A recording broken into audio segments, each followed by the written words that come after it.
Hello मेरे प्यारे CAT warriors, I am your secret teacher. तो चलिए सॉल्व करते हैं हमारी कैट एग्जाम क्वेश्चन बैंक का question 30 based on number system. तो ये रहा आपका क्वेश्चन गाइस। जो कॉन्सेप्ट्स रिवाइज आपके होंगे वो होगा remainder theorem, concept of negative remainders, algebraic identity जो कि है a square minus b square होता है a plus b into a minus b. अब पहले तो मैं आपको यहाँ पे कॉन्सेप्ट ऑफ नेगेटिव रिमाइंडर्स थोड़ा सा एक्सप्लेन कर देता हूं। तो चलिए ध्यान से सुनिए। मान लो अगर मैं 53 को 10 से डिवाइड करता हूं, ठीक है। तो अगर आप 10 5 50 तक चले गए तो 50 की केस में पॉजिटिव रिमाइंडर आपको क्या मिलेगा? +3। ऑलराइट, +3। और अगर आप 10 6 60 तक चले गए तो नेगेटिव रिमाइंडर इसको कहेंगे जो कि होगा -7। सिमिलरली अगर मान लो मैं 66 को अभी 10 से डिवाइड करता हूं तो अगर आप 10 6 60 तक गए तो पॉजिटिव रिमाइंडर आपको मिलेगा +6। जबकि 10 7 70 तक चले गए तो नेगेटिव रिमाइंडर आपको मिलेगा -4। तो यहाँ पे देखिए एक चीज आपको नोटिस करनी है कि ये जो पॉजिटिव और नेगेटिव रिमाइंडर्स है उनके मॉड्यूलस का समेशन दैट इज 7 + 3 10 आएगा, 6 + 4 10 आएगा। ओके, मतलब याद रखिए कि कभी भी जो भी पॉजिटिव एंड नेगेटिव रिमाइंडर आता है, ओके, उसका जब आप एडिशन करोगे, मॉड्यूलस का एडिशन करोगे, that will be exactly equal to our divisor. Divisor जितना उसका समेशन होना चाहिए, ठीक है। तो चलिए अब इस क्वेश्चन को सॉल्व करते हैं गाइस, ठीक है। तो हमारा क्या लिखा हुआ है? 7 to the power 6n - 6 to the power 6n।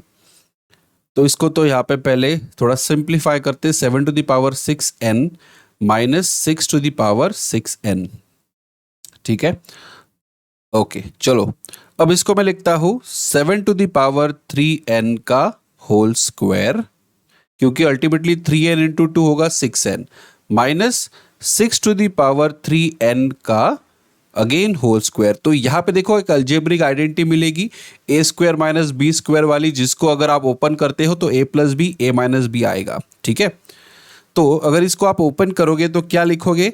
That is 7 to the power 3n - 6 to the power 3n multiplied by 7 to the power 3n plus 6 to the power 3n, ठीक है। अब इनमें सबका क्यूब पार्ट यूज कर लेते हैं। तो 7 cube कितना होता है? 343। तो 343 पावर n माइनस 6 क्यूब होता है 216, तो 216 power n। Similarly 343 power n plus 216 power n। अब इस नंबर को हमें डिवाइड करके देखना है 13, 127 एंड 559 से, और हमें चेक करना है कि किससे डिविजिबल है। और डिविजिबल अगर होगा मतलब रिमाइंडर हमें 0 लाना है। रिमाइंडर 0 आ गया मतलब डिविजिबल हो गया। तो चलिए, जब मैं 13 से डिवाइड करता हूं, जब 13 से डिवाइड करता हूं तो रिमाइंडर क्या आएगा देखते हैं। जब आप 343 को 13 से डिवाइड करते हो तो पहले तो पॉजिटिव रिमाइंडर्स लिखते हैं, ठीक है। 13 से डिवाइड करोगे 343 तो 5 आएगा, मतलब पावर n देना पड़ेगा, माइनस, और 216 को जब आप 13 से डिवाइड करोगे उस केस में रिमाइंडर आएगा 8, और 8 to the power n देना पड़ेगा। सिमिलरली यहां पे हो जाएगा 5 to the power n plus 8 to the power n। अब यहां पे हम कॉन्सेप्ट ऑफ नेगेटिव रिमाइंडर लाएंगे, यूज करेंगे। 13 हमारा डिवाइजर है, याद रखिए। 13 से डिवाइड किया और पॉजिटिव रिमाइंडर हमारा अगर 5 है, +5, तो नेगेटिव रिमाइंडर होना चाहिए -8। तो -8 के पावर में n, क्योंकि 8 + 5 होना चाहिए 13, right.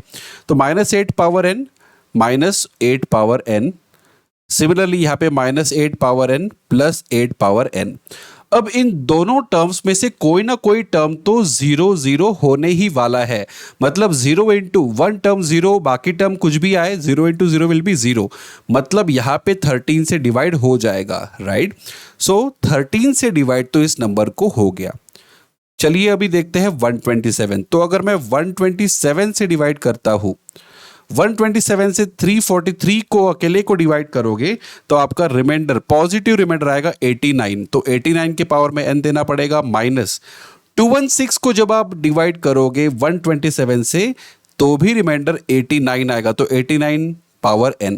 Similarly 89 power n plus 89 power n। ठीक है, अब ऑफ कोर्स ये टर्म तो जीरो होने ही वाली है, तो zero into other term of course zero होगा, मतलब 127 से भी डिवाइड हो गया, ऑप्शन बी से भी डिवाइड हो गया। तो चलिए अभी देखते हैं थर्ड।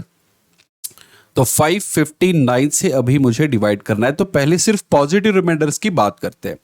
तो अकेले 343 को डिवाइड करोगे तो पॉजिटिव रिमाइंडर तो वही आएगा 343, क्योंकि 559 तो बड़ा है, 343 से भी बड़ा है, 216 से भी बड़ा है, तो पॉजिटिव रिमाइंडर्स तो वही आएंगे, that is 343 power n minus 216 power n। Similarly 343 power n plus 216 power n। ठीक है, ये अलग पार्ट है। ओके, अब हम concept of negative remainder use करते हैं। अगर 343 पॉजिटिव रिमाइंडर है तो नेगेटिव रिमाइंडर होगा माइनस 216 पावर n माइनस, ये 216 को एज इट इज रखेंगे, 216 power n। Similarly minus 216 power n plus 216 power n। अब ऑफ कोर्स इन दोनों टर्म में से कोई एक टर्म तो जीरो होने ही वाला है, मतलब 559 से भी डिवाइड हो गया, सो ऑप्शन सी से भी डिवाइड हो गया। सो हमारा करेक्ट आंसर क्या होगा? Option D, all of these. Okay, I know guys ये क्वेश्चन थोड़ा सा ट्रिकी लगा होगा आपको, लेकिन ध्यान से अगर आप फिर से इस वीडियो को देखोगे पूरा क्रिस्टल क्लियर हो जाएगा दिमाग में। तो अगर ऐसे ही बहुत सारे क्वेश्चंस की और सारे टॉपिक्स के क्वेश्चंस की प्रैक्टिस करना चाहते हो तो tinyurl.com लिंक आपको डिस्क्रिप्शन में दे रखा है, उस पर क्लिक कीजिए और क्वेश्चन बैंक का खजाना और पिटारा आपके लिए वहां पे वेट कर रहा है। Thank you so much guys, like share subscribe कीजिएगा। Bye bye, take care, wait for the next video. Thank you.